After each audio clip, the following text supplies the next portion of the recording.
నమస్తే, welcome to C news. బులెటిన్లో ముందుగా హెడ్లైన్స్ చూద్దాం. అన్నార్థుల ఆకలి తీర్చడానికి అన్న క్యాంటీన్ 3 ప్రాంతాల్లో ప్రారంభించిన కలెక్టర్ ఎమ్మెల్యేలు.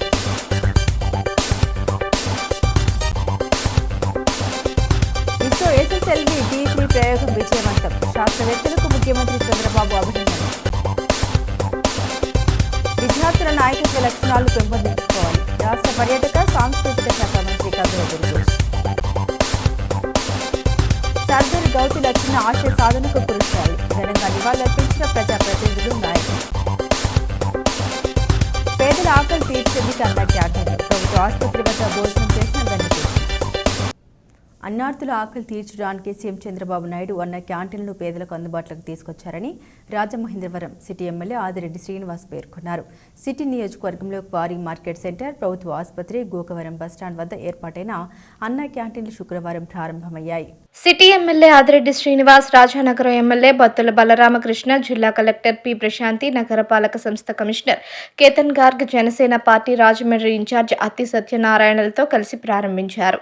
అనంతరం వారితో కలిసి క్వారీ సెంటర్లో అన్న క్యాంటీన్లో అల్పాహారం చేశారు. ఆదిరెడ్డి మాట్లాడుతూ, దేశంలో అత్యధిక శాతం ప్రజలు ఉన్న ప్రతిరోజు ఆకలితోనో అర్ధాకలితోనో మునగదీసుకొని పడుకోవడం కంటే మించిన విషాదం, అనాగరికత మరొకటి లేదన్నారు.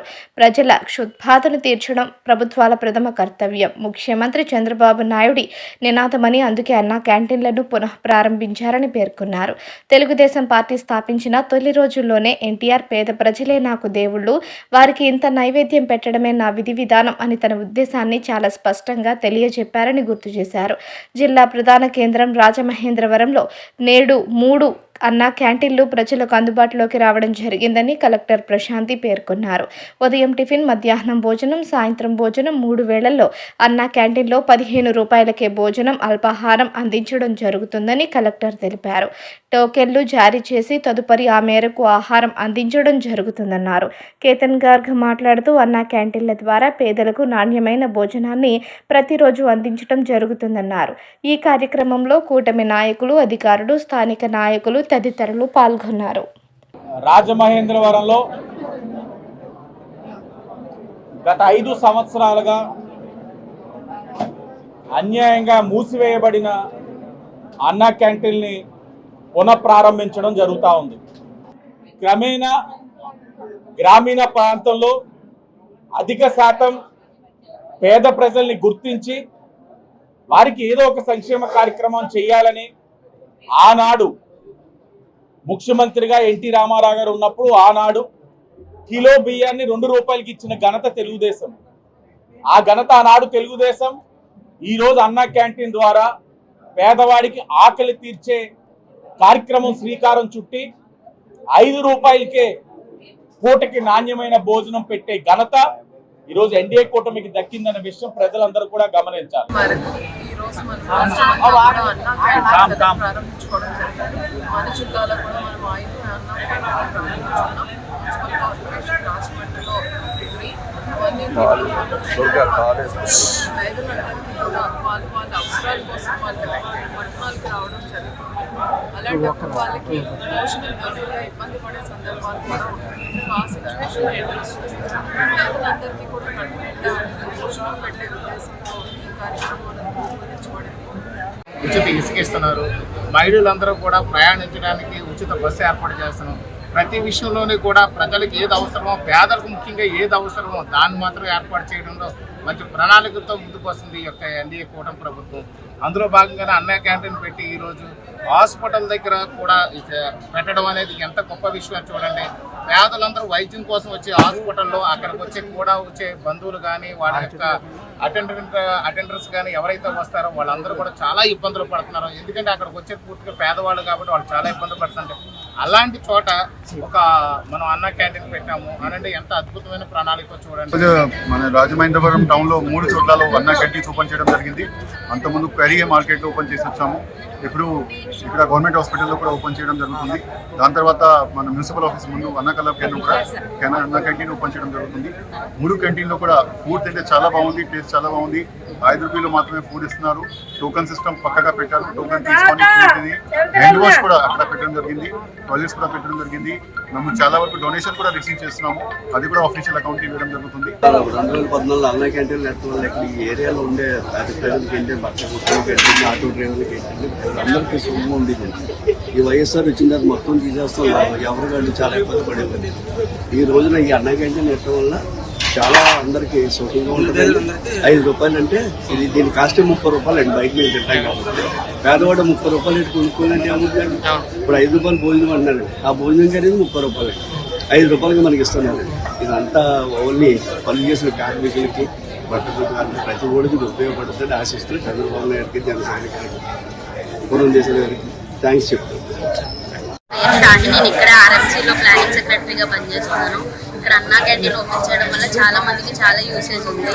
చాలా లేని వాళ్ళకి కూడా ఇక్కడ చాలా ఉపయోగకరంగా ఉంది. ఫుడ్ అయితే చాలా బాగుంది. Thank you. తురకల నిర్మల. మరి ఈరోజు అన్నా క్యాంటీన్ ఓపెనింగ్ అనేది పేద మధ్య తరగతి నిరుపేద ప్రజలకి ఎంతో మేలు చేసే పథకం ఇది. ఎందుకంటే అప్పట్లో చంద్రబాబు నాయుడు గారు ఉన్నప్పుడు 5 రూపాయలకే భోజనం, 5 రూపాయలకే టిఫిన్, 5 రూపాయలకే నైట్ భోజనం, ఇలా 15 రూపాయలతో పేదవాడు కడుపు నింపుకునేవాడు. ఇక్కడ బజారుకి రానివ్వండి, అదే కార్మికులు ఇక్కడ తాపీ పని చేసుకున్న వాళ్ళు కానివ్వండి, ఇక్కడ పక్కనున్న ఫుట్పాత్ మీద ఉన్నవాళ్ళు కానీ, వీళ్ళంతా కూడా వచ్చి 5 రూపాయలకే భోజనం చేసేవారు. అలాంటిది జగన్మోహన్ రెడ్డి వచ్చిన తర్వాత అన్నా క్యాంటీన్ కూల్చేసి ఆ పేదవారు కడుపులు కొట్టారు. మరి ఈరోజు చంద్రబాబు నాయుడు గారు వచ్చి మళ్ళీ అదే విధంగా మరి కూటమి ప్రభుత్వంలో ఎంతో చక్కగా 3 పూట్ల భోజనము, కడుపు నిండా తిండి పెట్టడానికైతే ఈ అన్నా క్యాంటీన్లు ఓపెన్ చేశారు. చాలా సంతోషం, పేద ప్రజలు చాలా సంతోషంతో ఉన్నారు. ఇలాగే ఉండాలి, కూటమి ప్రభుత్వం నిత్యం ఇలాగే ఉండాలని కోరుకుంటున్నాం. మొత్తం మీరు చూస్తూ ఉంటారు, టోకన్ సెపరేట్ గా పెట్టడం జరిగింది. 5 రూపాయలు మంచి టిఫిన్ కూడా ఇస్తా ఉన్నాము. టోకన్ తీసుకొని జనాలు కూడా ఇక్కడ లైన్లో నిలబడి టిఫిన్ తీసుకున్నారు. తర్వాత మొత్తం మౌలిక సదుపాయాలు కూడా హ్యాండ్ వాష్ కానీ, టాయిలెట్స్ కానీ అన్నీ కూడా పెట్టడం జరిగింది. ఇది క్వాలిటీ మెయింటైన్ చేస్తూ, రెగ్యులర్గా ఇది క్యాంటీన్ మెయింటైన్ చేస్తూ మెనూ కూడా డిసైడ్ చేయడం జరిగింది. సెపరేట్లీ ప్రతి ఒక్క క్యాంటీన్కి సూపర్వైజర్ ఆఫీసర్ పెట్టాము. సో అదేవిధంగా మేము కూడా ఇన్స్పెక్షన్ చేస్తుంటాము. ఈ 3 క్యాంటీన్స్ కాకుండా ఇంకా 2 క్యాంటీన్స్ కూడా మన గవర్నమెంట్ ఎమ్మెల్యే గారు ప్రపోజ్ చేశారు. అది కూడా బహుశా సెకండ్ ఫేజ్ వచ్చేసాయి. సో టోటల్ మా కౌన్సిల్ సంబంధించి, మా కార్పొరేషన్ సంబంధించి 5 క్యాంటీన్స్ కూడా మొదలు పెట్టడం జరుగుతుంది. ఇస్రో చేపట్టిన SSLV D3 ప్రయోగం విజయవంతమైంది. తిరుపతి జిల్లా శ్రీహరికోటలోని షార్నడి వాహక నౌక నింగిలోకి దూసుకెళ్లింది. ఈ ప్రయోగం ద్వారా 175 కిలోల EOS 8 ఉపగ్రహాన్ని విజయవంతంగా కక్షలోకి ప్రవేశపెట్టారు. మొత్తం 17 నిమిషాల పాటు ఈ ప్రయోగం సాగింది. శుక్రవారం ఉదయం 9 గంటల 27 నిమిషాలకు ఈ ప్రయోగం మొదలైంది. విపత్తు నిర్వహణలో సమాచారం ఇచ్చేందుకు ఈ ఉపగ్రహం ఉపయోగపడనుంది. పర్యావరణం, ప్రకృతి విపత్తులు, అగ్నిపర్వతాలపై ఇది పర్యవేక్షించనుంది. ఇస్రోకు చెందిన UR రావ్ శాటిలైట్ సెంటర్లో EOS-ను అభివృద్ధి చేశారు. ఇందులో ఉండే electro optical infrared payload midwave, long wave ఇన్ఫ్రారెడ్లో చిత్రాలను క్యాప్చర్ చేస్తుంది. విపత్తు నిర్వహణలో ఈ సమాచారం ఉపయోగపడుతుందని ఇస్రో పేర్కొంది. ప్రయోగం విజయవంతం కావడంతో శాస్త్రవేత్తలను ఇస్రో చైర్మన్ అభినందించారు. SSLV D3 ప్రయోగం విజయవంతం పట్ల ఏపీ ముఖ్యమంత్రి చంద్రబాబు శాస్త్రవేత్తలకు అభినందనలు తెలిపారు. భారత అంతరిక్ష నైపుణ్య కీర్తి మరొకసారి సత్తా చాటిందని పేర్కొన్నారు. ఇస్రో బృందం భవిష్యత్ ప్రయత్నాలకు శుభాకాంక్షలు తెలిపారు.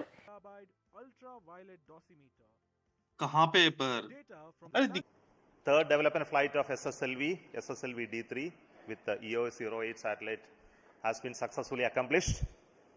The rocket has placed the spacecraft in the very precise orbit as planned. I find that there are no deviations in the injection conditions. The final orbit, of course, will be known after tracking, but the current indication is that everything is perfect.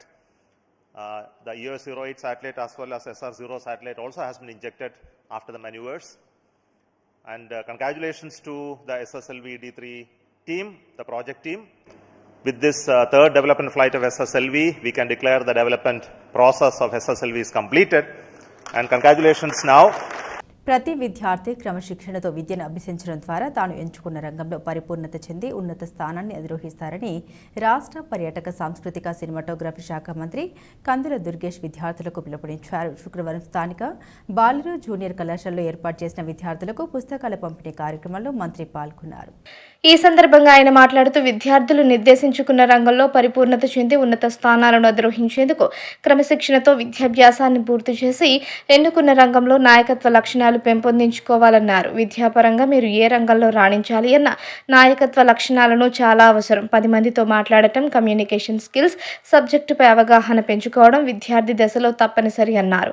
పేద విద్యార్థి విద్యను అభ్యసించాలన్న లక్ష్యంతో రాష్ట్ర ప్రభుత్వం పాఠ్యపుస్తకాలు, notebooks ఉచితంగా అందిస్తుందన్నారు. విద్యార్థులు guides మీద ఆధారపడకుండా అధ్యాపకులు చెప్పిన ప్రతి అంశాన్ని పాఠ్యపుస్తకంలో చూసి నోట్స్ ప్రిపేర్ చేసుకోవడం వల్ల మంచి నాలెడ్జ్ పెరుగుతుందన్నారు. రాజకీయాలే కాకుండా ఏ రంగంలో ముందుకు వెళ్ళాలి అన్న కమ్యూనికేషన్ స్కిల్స్ ఎంతో అవసరమని, ఆ దిశగా ప్రతి విద్యార్థి కష్టపడి చదివి సమాజాభివృద్ధికి తమ వంతు తోడ్పాటు అందించాలన్నారు. గతంలో పాఠశాల విద్య వరకు మాత్రమే పాఠ్య నోట్ పుస్తకాలు పంపిణీ ఉందని, కూటమి ప్రభుత్వం వచ్చిన తర్వాత జూనియర్ కళాశాల వరకు ప్రభుత్వం విస్తరింపజేసిందన్నారు. Municipal chairman Bhupathi Adinarayana, DEVO JBVS Subrahmanyam, Samagra Sarvashiksha Abhiyan DES Srinivas, MEO KNV Gurumurthy, college principal B Mary Sujatha, నాయకులు రంగా రమేష్, బండి సత్యనారాయణ, నీలం రామారావు తదితరులు పాల్గొన్నారు. మా దగ్గర ప్రభుత్వ జూనియర్ కళాశాల ప్రారంభమైన ఒక 4-5 సంవత్సరాలకి నేను కూడా అదే రాజమండ్రి ప్రభుత్వ జూనియర్ కళాశాలలో ఇంటర్మీడియట్ బైపీసీ చదివిన విద్యార్థిని. నేను కూడా ప్రభుత్వ కళాశాలలో చదివిన వాడినే. ముఖ్యంగా ప్రభుత్వ జూనియర్ కళాశాల రాజమండ్రిలో చదివాను. తర్వాత నేను ఎమ్మెల్సీ అయ్యాను కొంతకాలం క్రితం. ఎమ్మెల్సీ అయినప్పుడు నాకు కొంత నిధులు వచ్చేవి ప్రతి సంవత్సరం. నేను ఏదైతే మనకి సినిమాలో చెప్తుంటారు కదా, కొంత మనం వెనక్కి ఇచ్చేయాలని చెప్పి మనం పూర్తిగా ఉంచేసుకుంటే లావు అయిపోతామని, అలాగే లావు అయినప్పటికీ ఇంకా లావు అవ్వకుండా ఉండడానికి మా జూనియర్ కళాశాలకి అక్కడ ఒక గేట్ ఏర్పరచుకోవడానికి, ఒక తరగతి కింద ఏర్పాటు చేయడానికి నా నిధుల నుంచి కేటాయించినటువంటి సందర్భాన్ని కూడా మీ అందరికీ గుర్తు చేస్తా ఉన్నాను. నిడదవోలు పట్టణంలో ఏదైతే ఇవాళ ఈ ప్రభుత్వ జూనియర్ కళాశాల ఉందో, నిజంగానే ఇది ఒక ఆశ్చర్యకరమైన అంశం. 4 కళాశాలలు ఉండడం అనేది అరుదైన సంఘటన కూడా. చాలా ప్రాంతాల్లో ఒక మహిళా కళాశాల ఉంటుంది, లేకపోతే ఒక బాలుర కళాశాల ఉంటుంది, కానీ ఇలాగ 4 కళాశాలలు ఉండడం అనేది అరుదైన సంఘటన. అయినప్పటికీ కూడా ఇదే కళాశాలలో బాలురు 500 మంది స్ట్రెంత్ ఉండడం అనేది సామాన్యమైన విషయం కాదు. స్వాతంత్ర్య సమరయోధుడు, గీత కులాల బాంధవుడు సర్దార్ గౌతు లచ్చన్న 115వ జయంతి కార్యక్రమాన్ని గౌడ శెట్టి బలిజ ఏడిగా శ్రీశయన మాత సంక్షేమ సంఘం ఆధ్వర్యంలో శుక్రవారం ఘనంగా నిర్వహించారు. పలువురు ప్రజాప్రతినిధులు, రాజకీయ పార్టీల నాయకులు, వివిధ సంఘాలకు చెందిన నాయకులు పెద్ద ఎత్తున తరలివచ్చి ఆయన విగ్రహానికి పూలమాల వేసి ఘనంగా నివాళులర్పించారు. బడుగు బలహీన వర్గాల అభ్యున్నతికి కృషి చేయడంతో పాటు గీత కులాన్ని ఐక్యం చేసి వారి బలాన్ని సమాజానికి చాటి చెప్పిన మహానుభావుడు సర్దార్ గౌతు లచ్చన్న అని ప్రజాప్రతినిధులు కొనియాడారు. గౌడ శెట్టి బలిజ సంఘ నాయకులు బుడ్డిగ శ్రీనివాస్, రెడ్డిరాజు ఆధ్వర్యంలో జరిగిన ఈ కార్యక్రమంలో BCJAC chairman Margani Nageswararao, Rajamahendravaram city MLA Adireddy Srinivas, మాజీ MLC Adireddy Apparao, YCP parliament in charge doctor Guduri Srinivas, మాజీ ఎమ్మెల్యే రౌతు సూర్యప్రకాశరావు, ప్రముఖ న్యాయవాది ముప్పాళ్ల సుబ్బారావు, నాయకులు Erravenu, Reddy Mani, Sorampudi Srihari, TK Visweswarareddy, Bezawada Rangarao, Kasi Naveen, doctor Anusuri Padmalatha, doctor Anusuri Srinivas, Geddada Haribabu, Ketha Nageswararao, Anam brothers, Chintapalli Nani, Pithani Kutumbarao, Lakshmikumari, Simha, Nagamani, Kadiyala Varababu, Narava Gopalakrishna, Gedi Annapurna, Raju, Buddiga Ravi, Pinninti ఏకబాబు, కడలి రామకృష్ణ, కేకే సంజీవరావు, కొండేటి భీమారావు, గొర్రెల రమణ, కొయ్యల రమణ తదితరులు నివాళులు అర్పించిన వారిలో ఉన్నారు. రాజకీయాలకు అతీతంగా అందరికీ బంధువైన నాయకుడిగా లచ్చన్న పేరు పొందారన్నారు. ఆయన విద్యార్థి దశ నుంచి స్వాతంత్ర్య ఉద్యమం వరకు నిర్వహించిన పోరాటాలను స్ఫూర్తిగా తీసుకుని ముందుకు సాగాలని పిలుపునిచ్చారు. అటువంటి మహానాయకుడి ఆశయ సాధనకు అందరూ కృషి చేయాలని ఆకాంక్షించారు. విగ్రహ కమిటీ ఆధ్వర్యంలో ప్రతి ఏటా వర్ధంతి, జయంతి కార్యక్రమాలను ఘనంగా నిర్వహించడం అభినందనీయమని పేర్కొన్నారు. సర్దార్ గౌతు లచ్చన్న గారు, బహుశా నాకు తెలిసి సర్దార్ అన్న బిరుదు సర్దార్ వల్లభాయ్ పటేల్ గారు, సర్దార్ గౌతు లచ్చన్న గారు నాకు తెలిసి. అంతటి గొప్ప ఘనకీర్తి సాధించడానికి ఏ రాత్రి వచ్చింది కాదు. 1930లోనే ఇచ్చాపురం నుంచి మెడ్రాస్ దాకా వేల కిలోమీటర్లు పాదయాత్ర చేస్తున్నారు. కార్మికులు, కర్షకులు, కుల వృత్తులపైన ఆధారపడిన వారికి న్యాయం చేయమని. ఈరోజు వారి కుటుంబంతో విడదీయని బంధం మా కుటుంబానికి. సర్దార్ లచ్చన్న గారి దగ్గర నుంచి శ్యామ్ సుందర్ శివాజీ గారు, ఈరోజు అక్క గౌతు శిరీష్ అక్క కూడా ఎమ్మెల్యేగా అయి ఉన్నారు. వారు ఇన్ని సంవత్సరాల సుదీర్ఘ రాజకీయంలోనే పదవులకి ప్రాధాన్యత ఇవ్వలేదు, ప్రజలకి ప్రాధాన్యత ఇచ్చారు. బడుగు బలహీన వర్గాల అభ్యున్నతి కోసం కృషి చేశారు. వారి రోజున ఎంతోమందికి ఆదర్శప్రాయులు. ఒక కులానికి సంబంధించిన వ్యక్తులు ఇలాంటి వారు ఎన్నడూ ఉండరు. పార్టీలకు అతీతంగా, కులాలకు అతీతంగా ఈరోజు ఇక్కడ వచ్చారు అంటే అది ఆయన వ్యక్తిత్వానికి. ఎందుకంటే ఆయన స్వాతంత్ర సమరయోధులు. ఫస్ట్ అది గుర్తుపెట్టుకోవాలి మనం. ఆ రోజు స్వాతంత్ర సమరయోధులకి జాతి ఉండేది కాదు, కులం ఉండేది కాదు, మతం ఉండేది కాదు, కేవలం దేశభక్తి ఒక్కటే. అందుకే ఈరోజు అన్ని పార్టీల వారు వచ్చి వారికి ఇక్కడ జోహార్ అని చెప్పడం జరుగుతుంది. వారిని ఆదర్శంగా తీసుకుని ఒక పరిణతి కలిగిన రాజకీయాలు ఆయన స్వాతంత్ర సమరయోధులు అయినప్పటికీ తర్వాత కాలంలో రాజకీయ వచ్చి ఎంతో మందికి సేవ చేశారు. అన్ని కులాల నాయకులు వచ్చారు. ఎందుకంటే గౌతు లచ్చన్న ఒక జాతికి చెందినవాడు కాదు, అందరికీ సంబంధించిన వ్యక్తిగా మనం పరిగణించాలి. స్వాతంత్ర సమరయోధుడు, మంచి స్నేహపాత్రుడు. నాకు ఆయన చివరి క్షణంలో నేను ఆయన చూడడం జరిగింది. ఎలాగంటే ఎర్రనాయుడు గారికి ఆయనకి మంచి స్నేహం ఉంది. ఎర్రనాయుడు గారు ఆ గౌతు లచ్చన్న ఆసుపత్రిలో ఉన్నాడు, చూద్దాం పదు అంటే అక్కడికి వెళ్ళేటప్పటికి చచ్చిపోతారు గంటలో అని అన్నారు. కానీ ఈయన వెంటనే వెళ్ళి పైకి వెళ్ళి ఆసుపత్రికి వెళ్ళిన తర్వాత లచ్చనా అని అంటే కళ్ళు తెరిచి ఎర్రనా అన్నాడు. మళ్ళీ బతికేసేయండి 15 రోజులు అన్నారు. అంటే వాళ్ళ అనుబంధం అలా ఉండేది. ఇప్పుడు వాళ్ళ కుటుంబంతో కూడా కింజరపోళ్ళ కుటుంబం ఉంది. అందుకనే మంచి స్నేహపాత్రులు అన్నారు. అలా అటువంటి నాయకుడి గురించి మనం స్మరించుకోవాలి. ఈరోజు గౌతు లచ్చన్న గారి యొక్క 115వ జన్మదినోత్సవ కార్యక్రమాన్ని ఇక్కడ ఏర్పాటు చేయడం జరిగింది. మరి ప్రతి సంవత్సరం కూడా మన రెడ్డి మణి గారు, రెడ్డి రాజు గారు వారి యొక్క ఆధ్వర్యంలో చాలా ఘనంగా ఇక్కడ ఈ కార్యక్రమాన్ని ఏర్పాటు చేస్తున్నారు. వారే ఇక్కడ విగ్రహాన్ని ఏర్పాటు చేసి క్రమం తప్పకుండా కార్యక్రమాలు చేస్తారు.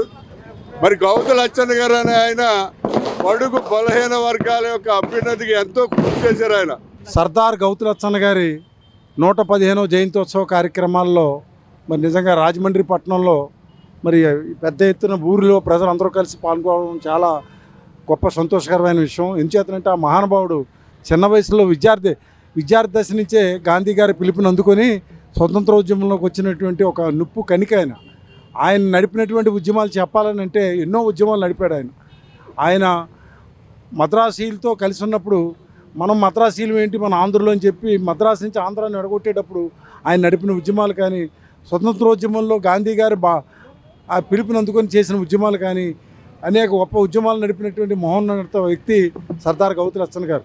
ఈ దేశంలో ఏదైనా సర్దార్ అనే బిరుదు ఎవరికైనా ఉన్నదంటే ఇద్దరికే ఉంది. ఒకటి సర్దార్ వల్లభాయ్ పటేల్ గారికి ఉంది, 2 సర్దార్ గౌతు లచ్చన్న గారికి ఉంది. సర్దార్ గౌతు లచ్చన్న గారు వెనుకబడిన తరగతుల యొక్క హక్కుల కోసం, బడుగు బలహీన వర్గాల యొక్క హక్కుల కోసం అనునిత్యం పోరాడినటువంటి పోరాట యోధుడు. ఈ రోజున ఆయన వర్ధంతిలో లేకుంటే జయంతిలో జరుపుకున్నా అంత మాత్రాన ఉపయోగం ఏం లేదు.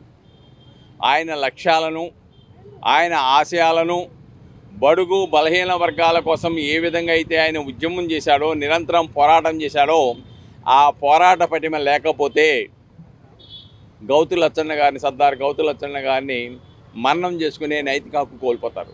పేదలకు పట్టడనం పెట్టాలన్న తెలుగుదేశం పార్టీ వ్యవస్థాపకులు నందమూరి తారక రామారావు ఆశయాన్ని అమలు చేస్తూ ముఖ్యమంత్రి నారా చంద్రబాబు నాయుడు అన్న క్యాంటీన్లను పునఃప్రారంభించడం పట్ల పేదల్లో ఆనందం వెల్లిబీకుతోందని తెలుగుదేశం పార్టీ రాష్ట్ర ప్రధాన కార్యదర్శి గూడ మాజీ చైర్మన్ ఘన్ని కృష్ణ పేర్కొన్నారు. ప్రభుత్వ ఆసుపత్రి వద్ద ప్రారంభమైన అన్న క్యాంటీన్లో మధ్యాహ్న భోజన సమయంలో గనికృష్ణ సందర్శించారు. పేదలకు, నిరాశ్రయులకు, బాటసారులకు ఆకలి తీర్చేందుకు ఏర్పాటు చేసిన అన్న క్యాంటీన్లో తొలి రోజు ఏ విధంగా భోజనాన్ని అందిస్తున్నారో చూసి ఆయనే స్వయంగా వడ్డించారు. ఈ సందర్భంగా ఆయన కూడా అందరితో కలిసి భోజనం చేశారు. చంద్రబాబు అధికారంలోకి వచ్చిన తర్వాత పేదల సంక్షేమం కోసం ఆలోచిస్తున్నారు అనడానికి అన్న క్యాంటీన్ల ప్రారంభమే ఒక నిదర్శనం అన్నారు. చాలా రుచికరంగా, నాణ్యంగా భోజనం ఉందని పేర్కొన్నారు. తెలుగుదేశం నాయకులు, కార్యకర్తలతో పాటు మరెవరైనా వారి ఇళ్లలో జరిగే శుభకార్యాలను పురస్కరించుకొని పేదలకు పట్టడన్నం పెట్టాలని ఆలోచన కలిగి ఉంటే విరాళాలుగా అన్న క్యాంటీన్లకు అందించవచ్చని సూచించారు. శుక్రవారం మార్ని ఈశ్వరి అనే ఒక బాలిక తన పుట్టినరోజు సందర్భంగా అన్న క్యాంటీన్లో మధ్యాహ్న భోజనం నిమిత్తం విరాళం అందించడం అభినందనీయమని శుభాకాంక్షలు తెలియజేశారు. ఈ కార్యక్రమంలో టీడీపీ రాష్ట్ర కార్యదర్శి కాశీ నవీన్ కుమార్, నాయకులు మరుకుర్తి రవి యాదవ్, సంసాని ప్రసాద్, హరి బెనర్జీ, షేక్ మదీనా, అజ్జారపు రమేష్, కవులూరి వెంకట్రావు, మోత నాగమణి తదితరులు పాల్గొన్నారు.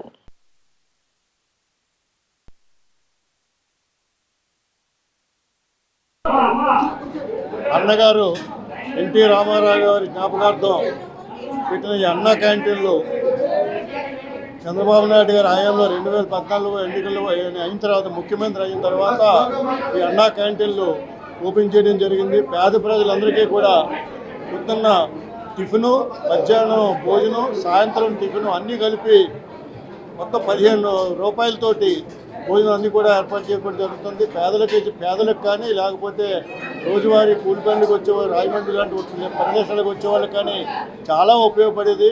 అటువంటిది ఈ జగన్మోహన్ రెడ్డి గవర్నమెంట్ వచ్చిన తర్వాత మొత్తం అతనికి ఏంటంటే ఏదో విధంగా చంద్రబాబు నాయుడు గారు పెట్టిన పథకాలన్నింటినీ కూడా ధ్వంసం చేయాలనే ఉద్దేశంతో ఈ అన్నా క్యాంటీన్లు అన్నీ కూడా మూత వేయించడం జరిగింది. పేద ప్రజల పొట్ట కొట్టిన ఘనత జగన్మోహన్ రెడ్డికి దక్కింది. అప్పట్లో ఈ అమ్మాయి ఈశ్వరి అమ్మాయి పేరు.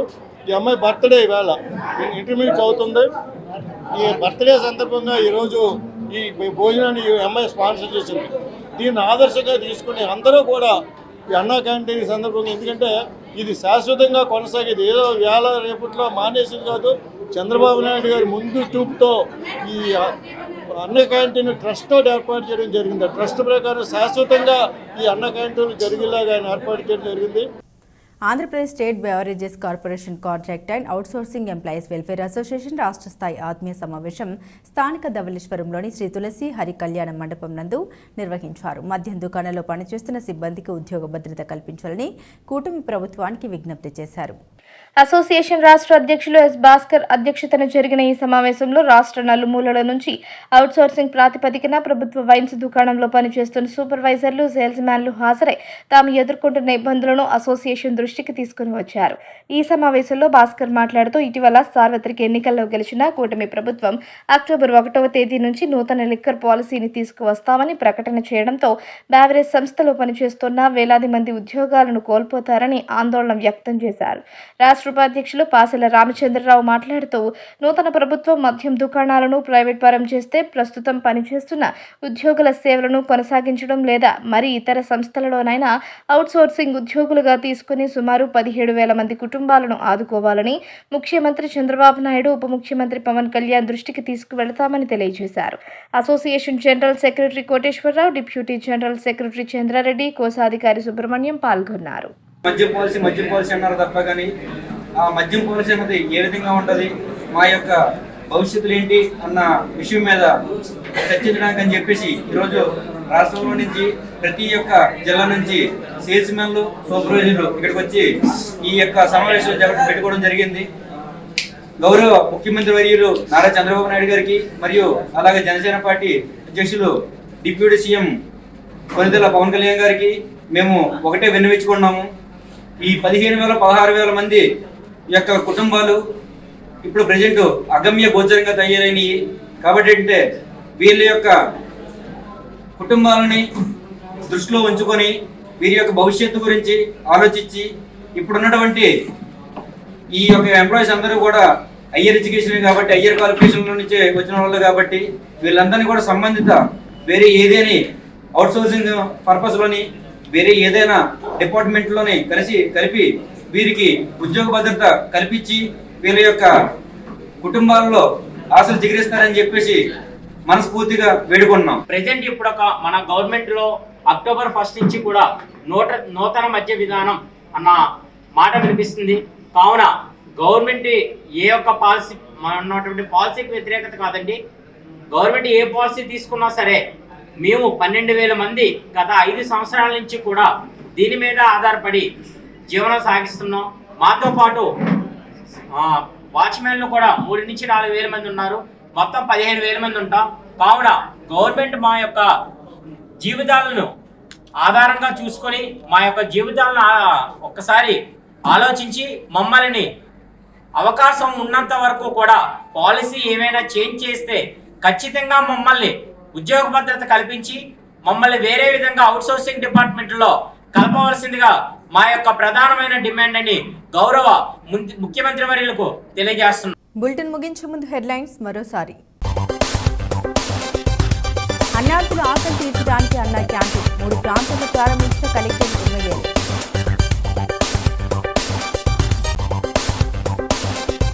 ఇస్రో SSLV D3 ప్రయోగం విజయవంతం. శాస్త్రవేత్తలకు ముఖ్యమంత్రి చంద్రబాబు అభినందనలు. విద్యార్థుల నాయకత్వ లక్షణాలు పెంపొందించుకోవాలి. రాష్ట్ర పర్యాటక సాంస్కృతిక శాఖ మంత్రి కందుల దుర్గేష్. సర్దార్ గౌతు లక్షణ ఆశయ సాధనకు కృషి చేయాలి. ఘనంగా నివాళులర్పించిన ప్రజాప్రతినిధులు, నాయకులు. పేదల ఆకలి తీర్చేందుకు అన్న క్యాంటీన్లు. ప్రభుత్వ ఆసుపత్రి వద్ద భోజనం చేసిన గణిత. ఇవి బులెటిన్ అప్డేట్స్. మరిన్ని అప్డేట్స్ కోసం చూస్తూనే ఉండండి సి న్యూస్.